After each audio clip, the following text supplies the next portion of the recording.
Praise lord, హల్లెలూయా. ఒక సంవత్సరం ప్రణాళికతో అనుదిన బైబిల్ పఠనం. ఈరోజు 25 జూన్ 2025. ఈ సంవత్సరంలో ఇది 176వ రోజు.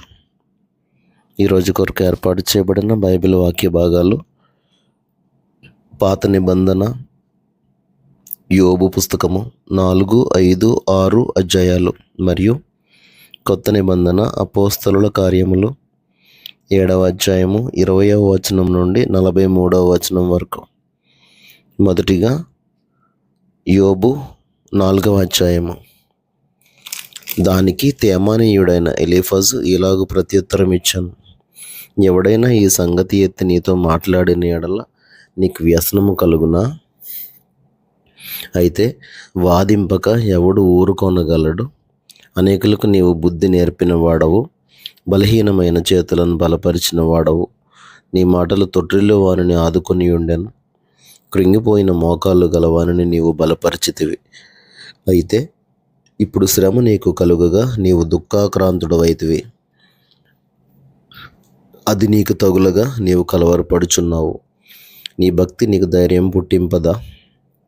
నీ యథార్థ ప్రవర్తన నీ నిరీక్షణకు ఆధారం కాదా? జ్ఞాపకం చేసుకొనుము. నిరపరాధి అయిన ఒకడు ఎప్పుడైనా నశించనా? యథార్థవర్తనలు ఎక్కడనైనా నిర్మూలమైరా? నేను చూచినంత వరకు అక్రమమును దున్ని కీడును విత్తువారు దానినే కోయుదురు. దేవుడు ఊదగా వారు నశించుదురు. ఆయన కోపాగ్ని శ్వాసము వలన వారు లేకపోవుదురు. సింహగర్జనయు క్రూర సింహపు శబ్దమును నిలిచిపోవును. కొదమ సింహముల కోరలను విరిగిపోవును. ఎరలేనందున ఆడు సింహము నశించును. సింహపు పిల్లలు చెల్లాచెదరగొట్టబడును. నాకు ఒక మాట రహస్యంగా తెలుపబడెను. నా చెవిలో ఒకడు గుసగుసలాడినట్టుగా అది నాకు వినబడెను. గాఢ నిద్ర మనుషులకు వచ్చు సమయమున రాత్రి కలల వలన పుట్టు తలంపులలో అది కలిగెను. భయమును వణకును నాకు కలిగెను. అందువలన నా ఎముకలన్నీ కదిలాను. ఒకని శ్వాసము నా ముఖమును కొట్టగా నా శరీర రోమములు పులికించెను. అది నిలువబడగా దాని రూపమును నేను గుర్తుపట్టలేకపోతుని. ఒక రూపము నా కనుల ఎదుట నుండెను. మెల్లనైన యొక్క కంఠస్వరము నేను వింటిని. ఏమనగా, దేవుని సన్నిధిని మర్త్యులు నీతిమంతులగుదురా? తమ్ము సృజించిన వారి సన్నిధిని నరులు పవిత్రులగుదురా? ఆయన తన సేవకులను నమ్ముట లేదు. తన దూతల యందు లోపములు కనుగొనుచున్నాడు. జిగటమంటి ఇండ్లలో నివసించు వారి యందు, మంటిలో పుట్టిన వారి యందు, చిమ్మట చితికిపోవునట్లు చితికిపోవు వారి యందు మరి ఎన్ని కనుగొనును? ఉదయం మొదలుకుని సాయంత్రం వరకు ఉండి వారి బద్దలైపోవుదురు.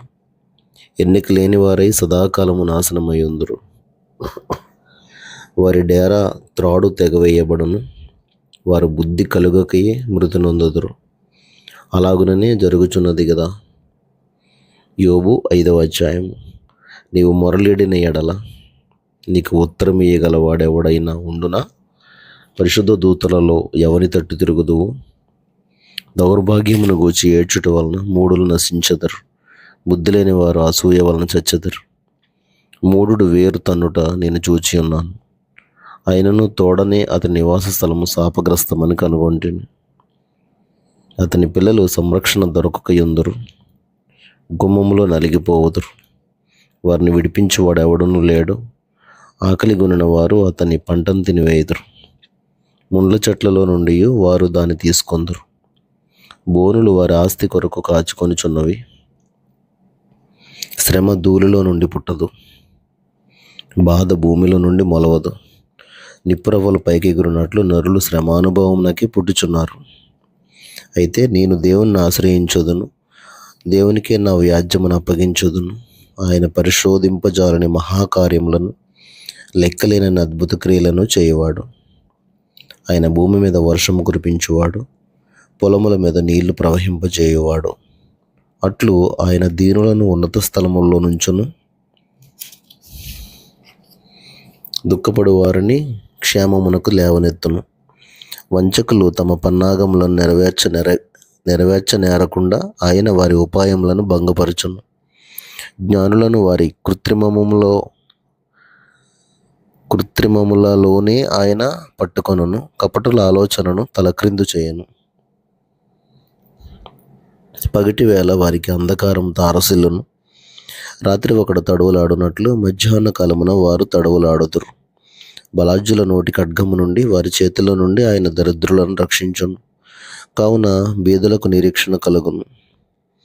అక్రమము నోరు మూసుకొనును, దేవుడు గద్దించు మనుష్యుడు ధన్యుడు.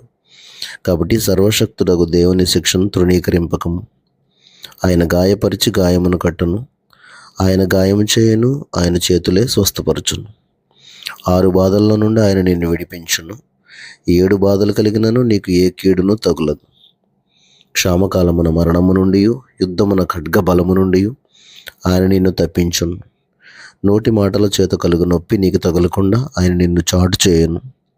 ప్రళయం వచ్చినను నీవు దానికి భయపడవు. పొలములోని రాళ్లతో నీవు నిబంధన చేసుకుని ఉండవు.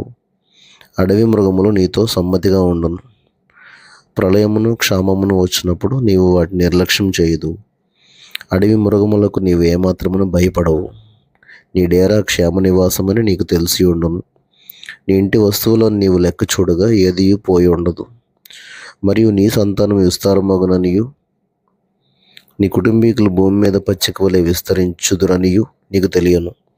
వాటి కాలమున ధాన్యపు పనలు ఇల్లు చేరునట్లు పూర్ణ వయస్సు గలవాడవై నీవు సమాధికి చేరదవు. మేము ఈ సంగతి పరిశోధించి చూచితిమి, అది అలాగే ఉన్నది. ఈ మాట ఆలకించి నీ మేలు కొరకు తెలుసుకొను. యోబు 6వ అధ్యాయం. దానికి యోబు ఇట్లనే ప్రత్యుత్తరం ఇచ్చాను: నా దుఃఖం చక్కగా తోచబడును గాక, దాన్ని సరిచూచుకై నాకు వచ్చిన ఆపద త్రాసులో పెట్టబడును గాక. అలాగున చేసిన యెడల నా విపత్తు సముద్రముల ఇసుక కన్నా బరువుగా కనబడును. అందువలన నేను నిరర్ధకమైన మాటలు పలికితేనే సర్వశక్తుడకు దేవుని అంబులు నాలో చొచ్చాను. వాటి విషమును నా ఆత్మ పానం చేయుచున్నది. దేవుని భీకర కార్యములు నాతో యుద్ధం చేయుటకై పంక్తులు తీరుచున్నవి. అడవి గాడిద గడ్డి చూచి ఓండ్ర పెట్టునా, ఎద్దు మేత చూచి రంకివేయునా, ఉప్పు లేక ఎవరైనా రుచి లేని దాని తిందురా, గ్రుడ్డులోని తెలుపులో రుచి కలదా? నేను ముట్టనొల్లని వస్తువులు నాకు హేయములైనను, అవియే నాకు భోజన పదార్థములాయను. ఆహా, నా విన్నపము నాకు నెరవేర్చబడును గాక, నేను కోరు దానిని దేవుడు నెరవేర్చును గాక. దేవుడు తన ఇష్టానుసారముగా నన్ను నలుపును గాక, చేయి జాడించి ఆయన నన్ను నిర్మూలం చేయను గాక. అప్పుడు నేను పరిశుద్ధ దేవుని మాటలను ఒప్పుకొనకుండా లేదని నేను ఆదరణ పొందుదును. మరియు నేనెంత వేదన పడిచుండినను దానిని బట్టి హర్షించుదును. నా బలం ఏపాటిది, నేను కనిపెట్టుకునుట ఎలా? నా అంతం ఏపాటిది, నేను తాలుకునుట ఎలా? నా బలము రాళ్ల బలము వంటిదా? నా శరీరం ఎత్తడిదా? నాలో త్రాణ ఏమీ లేదు కదా. శక్తి నన్ను బొత్తుగా విడిచిపోయిన కదా. కృంగిపోయిన వాడు సర్వశక్తుడగు దేవుని యందు భయభక్తులు మానుకునినను స్నేహితుడు వానికి దయచూపతగును. నా స్నేహితులు ఎండిన వాగువలెను, మాయమైపోవు జల ప్రవాహముల వలెను నమ్మకూడని వారైరి. మంచుగడ్డలుండుట వలనను హిమము వాటిలో పడుట వలనను అవి మురికిగా కనబడును. వేసవి రాగానే అవి మాయమైపోవును. వెట్ట కలుగగానే అవి తమ స్థలమును విడిచి ఆరిపోవును. వాటి నీళ్లు ప్రవహించు దారి త్రిప్పబడను, ఏమీ లేకుండా అవి ఇనికిపోవును. సమూహముగా ప్రయాణం చేయు తేమ వర్తకులు వాటిని వెదకుదురు. షేబా వర్తకులు వాటి కొరకు కనిపెట్టుదురు. వారు వాటిని నమ్మినందుకు అవమానమొందుదురు. వాటి చేరువకు వచ్చి కలవరపడుదురు. అటువలే మీరు లేనట్టుగానే ఉన్నారు. మీరు ఆపదను చూచి భయపడుచున్నారు. ఏమైనా దయచేయడని నేను మిమ్మల్ని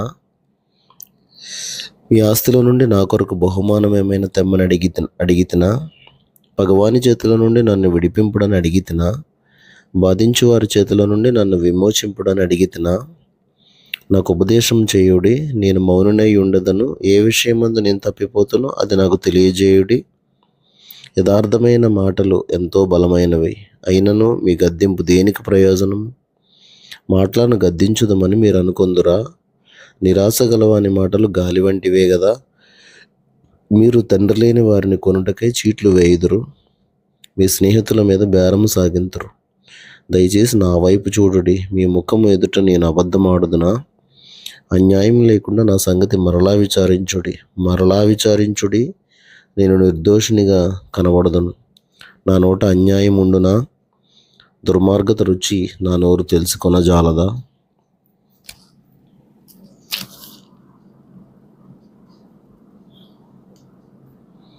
క్రొత్త నిబంధన అపోస్తలుల కార్యములు 7వ అధ్యాయము